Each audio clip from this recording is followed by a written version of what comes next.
ओम नमो भगवते वासुदेवाय।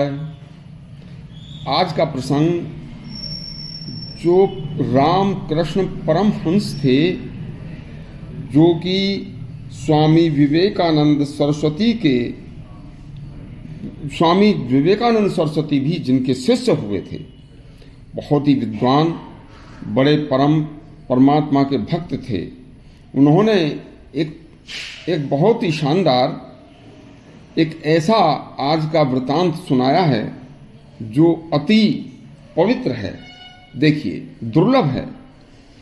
राम कृष्ण परमहंस ने कहा कि भगवान भी 3 बार हंसते हैं, और वह कौन से 3 मौके हैं जब भगवान 3 बार हंसते हैं। सुनिए, कौन कौन से वह 3 मौके जब स्वयं संसार के मालिक भगवान को भी हंसी आ जाती है। तो जानिए कब कब आती है भगवान को की हंसी का। ये बड़ा ही दुर्लभ प्रसंग है। नंबर 1, पहला मौका, जब कोई 2 सगे भाई रस्सी लेकर पिता के सामने या पिता की मृत्यु के बाद अपनी जमीन जायदाद को नापते हैं और कहते हैं कि यह जमीन मेरी और यह जमीन इतनी तेरी। देखिए, जबकि यह जमीन नापने के बाद उनको पता है कि एक काल उनके सिर के ऊपर खड़ा हुआ है।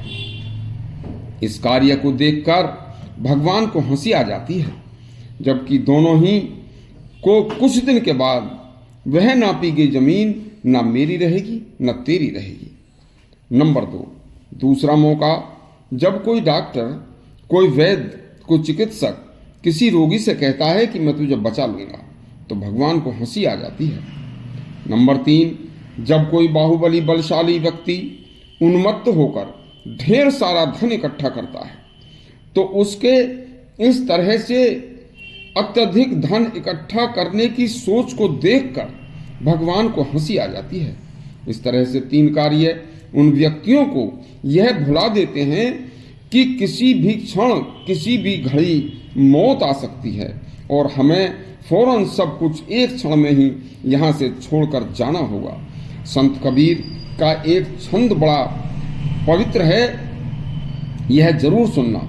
संत जी ने इस छंद में सब कुछ बता दिया है।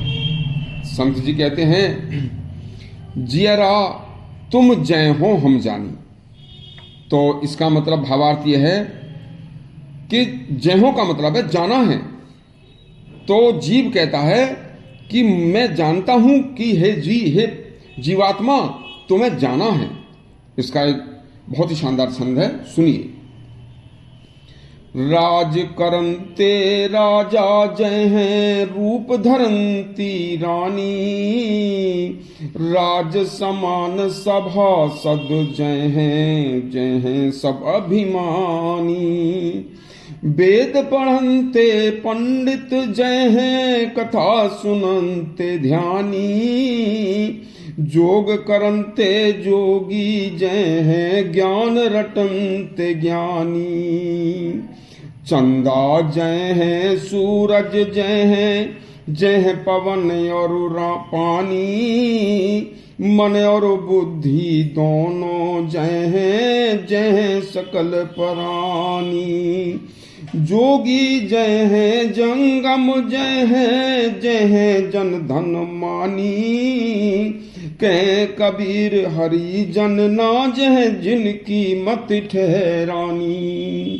इसका भावार्थ है, जिसने शरीर धारण किया है उसे जाना अति आवश्यक है। राजा, रानी, सभासद, मंत्री, ज्ञानी, ध्यानी, पंडित, सूरज, चंद्रमा, हवा, पानी, जड़, जंगम, पेड़, रूख, सभी जीव जंतु एक दिन नाशवान हैं। तो फिर बचेगा कौन? अरे बचेगा वही जिसकी मति ठहरानी, जिसकी मति पवित्र होकर ठहर गई है। जो चंचल बुद्धि स्थिर हो गई है वह बच जाएगा। शरीर तो उसका भी जाएगा, परंतु जन्म और मृत्यु का बंधन उसे बांध नहीं पाएगा, तथा उसे जाते समय न कष्ट होगा, न पीड़ा होगी, न व्यथा होगी, न मन दुखी होगा। इसलिए चंचल मन को स्थिर रखकर जीवन जीना चाहिए। रामकृष्ण परमहंस एक सच्चे संत थे। स्वामी विवेकानंद सरस्वती उन्हीं के शिष्य थे।